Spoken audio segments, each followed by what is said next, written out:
بسم اللہ الرحمن الرحیم۔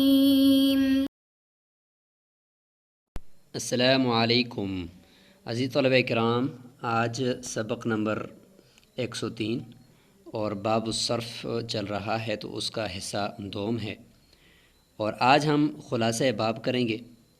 اور عبارت کی تشریح شروع کر دیں گے، اور انشاءاللہ کچھ حصہ تشریح کا پھر اگلے اسباق کے اندر بھی آئے گا۔ تو امید ہے کہ 102 نمبر سبق سے آپ کو بے صرف کے کچھ جو جدید مسائل، جدید کرنسی سے متعلق ہم نے بیان کیے، اور اسی طریقے سے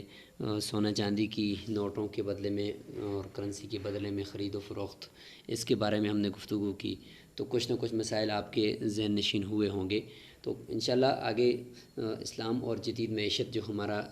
ایک لیکچرز کا ایک سلسلہ وہ اپلوڈ ہو چکا ہے، آپ وہ بھی دیکھتے رہیں ساتھ ساتھ، تو ان سب چیزوں کو ملا کر آپ کو انشاءاللہ بات کلیئر ہوگی۔ تو چونکہ قدوری ہے، مختصر قدوری میں ہم مختصر ہی گفتگو کرتے ہیں، اور ہماری کوشش ہوتی ہے چونکہ درجہ ثانیہ ہے تو آپ درجہ ثانیہ کے اندر صرف کتاب کے اوپر فوکس کریں، اور اس کے حاشیے تک ہی اگر آپ محدود رہیں تو یہ کافی ہے۔ بہت زیادہ اگر آپ آگے جائیں گے اور اس کو کوشش کریں گے کہ ابھی میں اس سب کو پورے اس کے ایک فائنل کو سمجھوں، میں پوری اس کی حکمت کو سمجھ جاؤں، تو اس سے پھر آپ کا جو اصل مقصود عبارت ہے وہ رہ جائے گی، اور چونکہ یہی عبارت، یہی متن پھر آگے جا کر ہدایہ کا متن ہے، اور اس کی پھر آگے شرح ہدایہ ہے، یہی آگے شرح الوقایہ کے اندر بھی آپ کو ملے گا۔ تو بہت ساری جگہوں پہ یہ آپ کو یہ مسائل تو ملیں گے، لہٰذا اگر اس وقت آپ اپنے اس مقصود سے کہیں باہر نکل گئے تو پھر آپ کے لیے آگے چل کر عبارت کو سمجھنا بہرحال مشکل ہو جائے گا۔ اس لیے فی الحال عبارت پر ہی فوکس کریں، انشاءاللہ آگے چل کر یہ سارے مسائل آپ کو آئیں گے۔ تو بے صرف کے مسائل ہیں جی، اور اس کی آج انشاءاللہ ہم عبارت پڑھیں گے۔ یہاں آگے چلنے سے پہلے ہم یہ دیکھ لیتے ہیں کہ یہ پورا جو بے صرف کا باب ہے، اس میں ہم کیا کیا پڑھیں گے، کیا کیا چیزیں ہمارے سامنے آئیں گی، تو پورے باب کو ایک نظر سے دیکھ لیتے ہیں۔ سب سے پہلے ہم بے صرف کی تعریف پڑھیں گے، اس کے بعد شرائط ہوں گی جو ہم نے پچھلے سبق نمبر 102 میں ذکر کر دی ہیں، اور وہ عبارت کے اندر آئیں گی، اور تیسرے نمبر پر ہوگا جی بیع احد النقدین بالآخر، یعنی نقدین یعنی سونا چاندی، ان کو نقدین کہا جاتا ہے، ان میں سے ایک کو دوسرے کے بدلے میں فروخت کرنے کا حکم۔ چوتھے نمبر پر ہم پڑھیں گے بیع النقدی بالمختلط، یعنی نقد یعنی سونے کی بے ایسی چیز کے ساتھ کرنا کہ جس میں سونا بھی ہو اور ساتھ ساتھ کچھ اور چیز بھی ہو، اور اسی طریقے سے چاندی کو بیچنا کسی ایسی چیز کے بدلے میں کہ جس کے اندر چاندی بھی ہو اور ساتھ ساتھ کچھ اور چیز بھی ہو۔ پانچویں نمبر پر ہم پڑھیں گے کہ قبض البعض دون البعض، کہ آپ بے صرف کر رہے ہیں، ایک طرف سونا ایک طرف چاندی، یا دونوں طرف چاندی یا دونوں طرف سونا، کچھ مبیع پر آپ نے قبضہ کر لیا اور کچھ پر نہیں کیا، تو جب کہ تقابض دونوں کے اوپر ضروری تھا، تو اب اس کا کیا حکم ہو جائے گا کہ آپ نے بعض پر قبضہ کیا بعض پر نہ کیا، تو اس کی تفصیل پڑھیں گے۔ چھٹے نمبر پر ہم پڑھیں گے کہ صرف الجنسی دون الجنسی، جنس کو جنس کی طرف ہم پھیر دیں گے، یعنی دو جنسوں کی، سونا چاندی ایک طرف دوسری طرف بھی سونا چاندی ہے، تو بے شک ایک طرف سونا کم ہو دوسری طرف زیادہ ہو، ایک طرف 1 دینار ہو سونے کا دوسری طرف 2 دینار ہو، تو ایک طرف 10 درہم ہو دوسری طرف 5 درہم ہو، تو ہم اس طرح کر لیں کہ دینار کو درہم کی طرف، درہم کو دینار کی طرف پھیر کر صرف الجنس الی غیر دون الجنس کی طرف کے قاعدے کو لگاتے ہوئے بے کو جائز قرار دے دیں گے۔ ساتویں نمبر پر ہم پڑھیں گے کہ عدم اعتبار الجودتی والصیاغتی، کہ یہ جو اموال ربوی ہے نا سونا چاندی، تو ان کی عمدگی اور بناوٹ اور اس چیز کا کوالٹی کا اعتبار نہیں ہوگا، نفس جنس جب ایک ہے، مثال کے طور پر سونا سونا ہے چاندی چاندی ہے، تو برابری ضروری ہے ہر حال کے اندر۔ العبرۃ للغالب، 8ویں نمبر پر ہوگا کہ غالب کا مطلب یہ ہے کہ سونا بعض مرتبہ درائم یا دینار بنتے ہیں یا کچھ اور چیز ہے سونا چاندی کی، تو اس میں سونا زیادہ ہوتا ہے اور باقی پیتل تانبا وغیرہ لوہا وغیرہ کم ہوتا ہے، کبھی لوہا وغیرہ زیادہ ہوتا ہے سونا کم ہوتا ہے، تو غالب کے اعتبار ہے کہ جس کے اندر غالب سونا چاندی ہے تو وہ سونا چاندی کے حکم میں ہوگا، جس میں غالب غش ہے یعنی دوسری چیزیں ہیں تو کھوٹ ہے، تو پھر وہ سامان کے حکم میں ہوگا۔ 9ویں نمبر پر ہم پڑھیں گے کساد النقود بعد البیع، یعنی بے تو ہو گئی ہے لیکن جس کرنسی کے ساتھ آپ نے بے کی ہے وہ کرنسی آپ کساد بازاری کا شکار ہو گئی ہے، یعنی اب وہ اس کے اوپر پابندی لگی ہے کہ وہ نہیں چل سکتی، تو اب کیا کریں گے، آپ اس کرنسی کو کیسے دیں گے، تو اس حوالے سے احکامات ہوں گے۔ اور 10ویں نمبر پر ہم پڑھیں گے احکام الثمن الاصطلاحی، اصطلاحی ثمن، عرفی ثمن، جس طریقے کے فلوس ہوتے ہیں یعنی تانبے وغیرہ کے بنائے ہوئے سکے اگر کسی جگہ پہ رائج ہیں، یہی ہے کہ یہی کاغذی جو کرنسی ہے یہ ہے، تو اس کے احکامات جو ہم نے کچھ پیچھے پڑھ بھی لیے ہیں سبق نمبر 102 کے اندر، تو وہی ان میں سے بھی کچھ اس سبق کے اندر بھی آئیں گے۔ تو یہ 10 چیزیں ہم پڑھیں گے، تو آج ان میں سے ہم بمشکل 4 یا 5 چیزوں کو ڈسکس کریں گے، باقی انشاءاللہ 4-5 چیزیں وہ اگلے سبق کے اندر آئیں گی۔ تو بسم اللہ کرتے ہیں جی۔ باب الصرف، تو یہ باب صرف کے بیان میں ہے، اور لغوی معنی اصطلاحی معنی بھی ہو گیا تھا کہ لغوی معنی اس کا ہے زیادتی، اضافہ اور پھیرنا، تو اس میں بھی کرنسی پھر رہی ہوتی ہے، ایک طرف دوسری طرف جا رہی ہوتی ہے، اور مثال میں نفع کا اضافہ بھی ہو رہا ہوتا ہے، تو اس لیے اس کو باب الصرف کا نام دے دیا ہے۔ اور صرافہ بازار، جس طریقے سے ہم نے کہا نا صرافہ بازار، تو وہ بھی اسی سے ہی آپ اس کو لے سکتے ہیں کہ اس میں یہی سونے چاندی کی فروخت ہو رہی ہوتی ہے۔ الصرف هو البیع، تعریف یہاں پہ آپ کو سب سے پہلے جملے کے اندر مل رہی ہے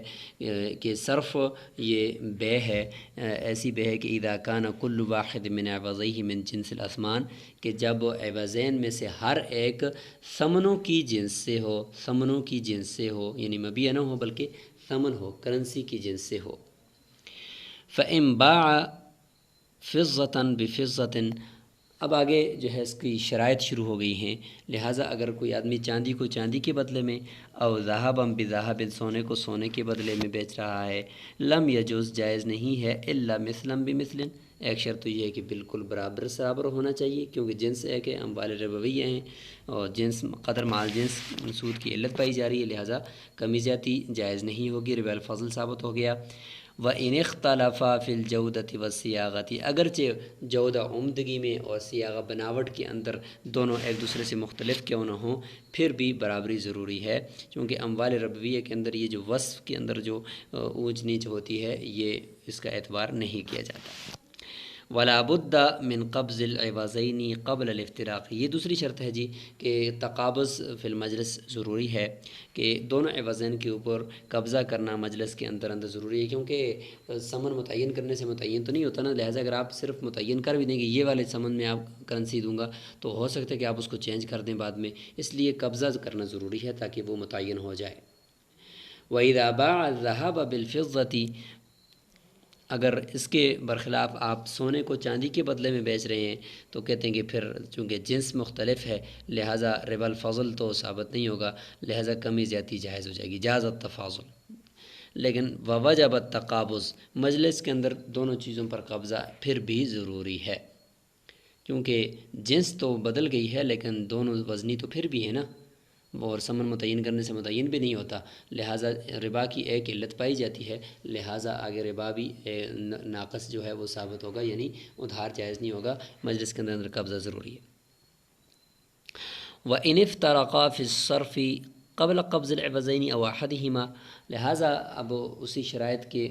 اوپر احکامات کو متفرع کیا جا رہا ہے کہ اگر بے صرف کے اندر دونوں جدا ہو گئے عوضین میں سے کسی دونوں پر قبضہ کرنے سے پہلے یا کسی ایک پر قبضہ کرنے سے پہلے دونوں آپس میں جدا ہو گئے چلے گئے، فرماتے ہیں کہ بطل العقد، یہ عقد کالعدم ہو جائے گا، باطل ہو جائے گا، کیونکہ بنیادی شرط ہی نہیں پائے گی۔ ولا یجوز التصرف،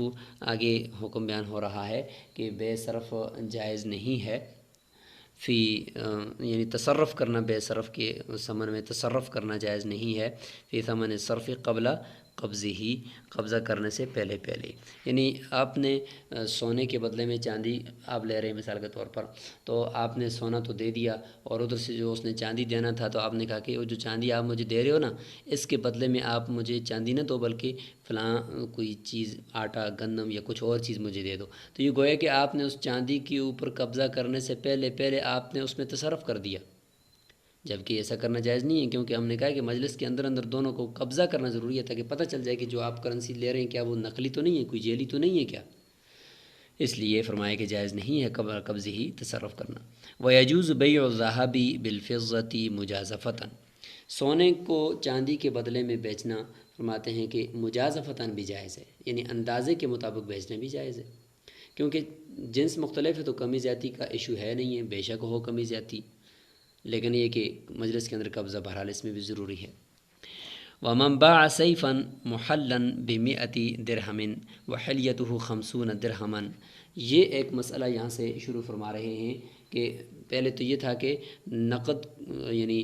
کرنسی کو یعنی سونے کو سونے کے بدلے میں یا سونے کو چاندی کے بدلے میں بیچنا۔ اب یہ ہے کہ سونے کو ایسی چیز کے بدلے میں بیچنا ہے کہ جس کے اندر کچھ سونا بھی ہو اور کچھ دوسری کوئی چیز بھی ہو، یا چاندی کو ایسی چیز کے بدلے میں بیچنا کہ جس کے اندر کچھ تھوڑا سا چاندی بھی ہو اور ساتھ کچھ اور چیز بھی ہو۔ تو بیع النقد بالمختلط والا قاعدہ یہاں پہ چل رہا ہے، والی صورت یہاں پہ چل رہی ہے۔ لہذا یہ ہے کہ کسی نے بیچا تلوار کو، ایسی تلوار کے محلن جو آراستہ پہ راستہ ہے بمئتی یعنی محلن کا معنی کہ اس کے اوپر مزید چاندی چڑھا ہوا ہے، اس کے دستے کے اوپر، اور اس کا نقش و نگار اس کے اوپر چڑھا ہوا ہے، چاندی کی پتری اس کے اوپر چڑھی ہوئی ہے۔ بمئتی درہم 100 درہم کی تلوار ہے۔ اب یاد رکھیں کہ تلوار کے اندر لوہا بھی ہوتا ہے، اس کے پھل بھی ہوتا ہے، اس کی لکڑی کا دستہ بھی ہوتا ہے، اور اس کے اوپر پھر چاندی کا نقش و نگار بھی کیا ہوا ہے، گویا کہ اس میں چاندی ہے، اور بیچی ہے 100 درہم کی۔ اور اس حال میں کہ اس کا جو زیور ہے حلیت جو اس چاندی کا اس کے اوپر جو چڑھا ہوا ہے تلوار پر، وہ 50 درہم 50 درہم کا ہے۔ اب کل تلوار کی قیمت 100 درہم ہے اور اس کے اندر جو چاندی ہے وہ 50 درہم کا ہے، گویا کہ 50 درہم چاندی ہے اور باقی 50 درہم اس کی لوہے کا اور لکڑی کا جو اس کی ریٹ ہے اس کی ہے۔ اچھا، بیچ دی 100 درہم کی، لیکن سمن جو مجلس کے اندر ملا ہے، حالانکہ پورا سمن ملنا چاہیے نا، ہم نے تو شرط کرا دی تھی، لیکن جو سمن مجلس کے اندر ملا وہ کتنا ہے دیکھیں، فدفع من ثمنہ، لہذا مشتری نے خریدتے وقت سمن جو مجلس کے اندر دیا ہے وہ 50 درہما 50 درہم دیے ہیں، 100 درہم پورے نہیں دیے، 50 درہم دیے ہیں۔ تو یاد رکھیں کہ تلوار 100 درہم کی تھی اور سمن اس کا 50 درہم مل گیا۔ اب کیا ہوگا؟ فرماتے ہیں کہ جاز البیع، بے کو ہم درست کر دیں گے۔ یہاں پہ ایک ہمارے پاس ایک حیلہ ہے جس کی وجہ سے ہم بے کو درست قرار دے سکتے ہیں۔ وہ کیا ہے کہ وکان المقبوض، لہذا وہ سمن جس کے اوپر قبضہ کیا گیا ہے، من حصۃ الفضہ، وہ ادھر تلوار کا کے اندر لگا ہوا جو چاندی ہے 50 درہم کے برابر، اس کے بدلے میں ہو جائے گا۔ لہذا جب اس کے بدلے میں ہو گیا تو 50 آپس میں برابر ہو گئے نا، سمن سے 50 دے دیا اور جو چاندی لگا ہوا وہ بھی 50 ہے، تو گویا کہ یہ بے صرف کم از کم یہ مکمل ہو گئی ہے۔ مجلس کے اندر ہم یہ کہیں گے کہ بھئی بے صرف کا جو شرط تھی کہ التقابض کہ باہمی قبضہ کرنا وہ ضروری، تو وہ تھا، وہ ہو گیا ہے۔ لہٰذا اب جو باقی 50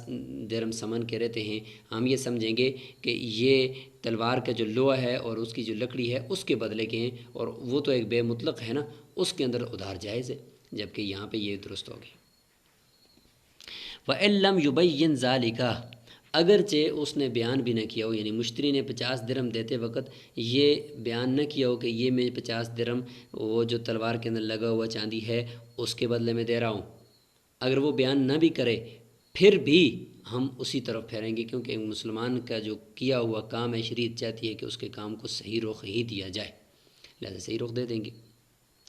اور اگر اس نے یہ بیان بھی کیا ہو کہ بھئی میں تلوار مکمل جو تلوار ہے، لوہا، لکڑی، اس کا زیور، اس سب کے بدلے میں دے رہا ہوں، پھر بھی ہم اس کی بات کو نہیں مانیں گے، اس کی بے کو درست قرار دینے کے لیے ہم اس کو ایک صحیح رخ دے دیں گے، اور ہم اس کا جو دیا ہوا سمن ہے 50 درہم، ادھر سے 50 درہم چاندی کے برابر میں کر کے بے صرف کو تو کم از کم درست قرار دے دیں گے۔ اب رہے گی تلوار، اب ہم تلوار کو دیکھتے ہیں۔ وَكَذَلِكَ إِنْ قَالَ، اور اسی طریقے سے اگر وہ کہہ بھی دیتا ہے پھر بھی یہی حکم ہے، اگر وہ یہ بھی کہہ دے کہ خُذْ هَذِهِ الْخَمْسِينَ مِنْ ثَمَنِهَا، کہ یہ پوری تلوار کے سمن سے 50 درہم لے لو، پھر بھی ہم یہ نہیں کہیں گے کہ یہ پوری تلوار کے سمن ہے، بلکہ ہم کہیں گے کہ یہ صرف چاندی جو اس کی تلوار کے اوپر لگا ہوا ہے اس کے برابر میں ہے، تاکہ بے صرف ہماری جو ضرورت ہے تقابض فی المجلس وہ پوری ہو جائے۔ دوسری طرف سے تو جو تلوار ہے وہ ادھار بھی جائز ہے، تو ہم یہ کہیں گے کہ یہ تلوار کے جو بدلے کا سمن تھا وہ ادھار ہے۔ فَإِن لَّمْ يَتَقَابَضَا، اب یہ تو صورت تو یہاں تک ٹھیک تھی نا کہ تلوار ادھار ہو گئی ہے اور ادھر سے بے صرف بھی درست ہو گئی ہے۔ اگر کسی چیز پر قبضہ نہیں کیا، 50 درہم پر بھی سمن میں سے قبضہ نہیں کیا، دو اٹھ کر چلے گئے، اچھا اب حتی افترقا، یہاں تک کہ وہ اٹھ گئے، تو کہتے ہیں کہ اب چونکہ جو تلوار کے اوپر لگا ہوا زیور ہے اس کے اندر بے باطل ہوئی ہے نا، تلوار کا لوہے کے اندر تو بے باطل نہیں ہے، اس کے اندر تو بے ادھار بھی جائز ہے، لہٰذا مجلس پر قبضہ نہ کرنے والی جو شرط تھی وہ تو بے صرف کے اندر تھی کہ بھئی قبضہ نہ کیا تو بے باطل ہو جائے گی، لہٰذا یہاں پر اگر قبضہ نہیں کیا تو صرف اس تلوار کے زیور کے اندر تو بے باطل ہوئی ہے لیکن اور نہیں ہوئی، اس لیے فرمایا بطل العقد فی الحلیۃ، عقد صرف اور صرف زیور کے اندر باطل ہوا ہے اور تلوار لوہے کے اندر باطل نہیں ہوا۔ اچھا اب کیا کریں؟ اب زیور تو بائی نے لینا ہے اور تلوار مشتری کو دینی ہے ادھار تلوار، اس کا عقد تو درست ہے۔ اب کیا کریں؟ کہتے ہیں کہ اگر ان کان یتخلص بغیر ضرر، اگر وہ زیور اس تلوار سے جدا ہو سکتا ہو بغیر نقصان کے، یعنی تلوار کو نقصان پہنچائے بغیر وہ زیور اس سے الگ ہو سکتا ہے، تو کہتے ہیں کہ جاز البیع فی السیف وبطل فی الحلیۃ، لہٰذا تلوار کے اندر تو بے درست ہو جائے گی، ادھار بے تو جائز اس میں، اور بطل فی الحلیۃ زیور کے اندر باطل ہو جائے گی۔ اور اگر نہیں جدا ہو سکتا، اس کے برخلاف اگر جدا نہیں ہو سکتا وہ زیور اس سے، تو پھر سب کے اندر بے ظاہر ہے کہ باطل ہو جائے گی، کیونکہ ادھر سے تو آلریڈی جو سمن ہے وہ دیا ہوا ہی نہیں ہے، اور اس کے بدلے میں جو ادھر چاندی تھا تلوار کے اوپر لگا ہوا تو اس میں تو بے باطل ہے، تو اب ایسا نہیں ہو سکتا کہ یہ چاندی مفت میں اس کو مشتری کو چلا جائے تو، اور جدا ہو بھی نہیں سکتا تو پھر سب میں بے باطل ہو جائے گی۔ تو آج کا سبق ہم یہیں پہ ہی سٹاپ کر لیتے ہیں، انشاءاللہ اگلے سبق کے اندر مزید کچھ مسائل کو لے کر حاضر ہوں گے۔ اور یہ جو ہم آج آپ نے پڑھا ہے اس میں یہ ہے کہ نقد یعنی جو جس کو ہم سونا چاندی کہتے ہیں اس کو نقدین بھی کہتے ہیں، ان کو اگر آپ انہی کے بدلے میں بیچیں گے تو کیا حکم ہوگا، اور ان کو اگر آپ کسی مختلف چیز کے اندر مخلوط چیز جس کے اندر چاندی یا سونا لگا ہو اس کے بدلے میں بیچیں تو پھر کیا حکم ہوگا۔ یہ آج ہم نے دو مسئلے اور پورا باب کا خلاصہ بیان کیا ہے، اچھی طریقے سے آپ ان کو ذہن نشین فرما لیں۔ السلام علیکم ورحمۃ اللہ وبرکاتہ۔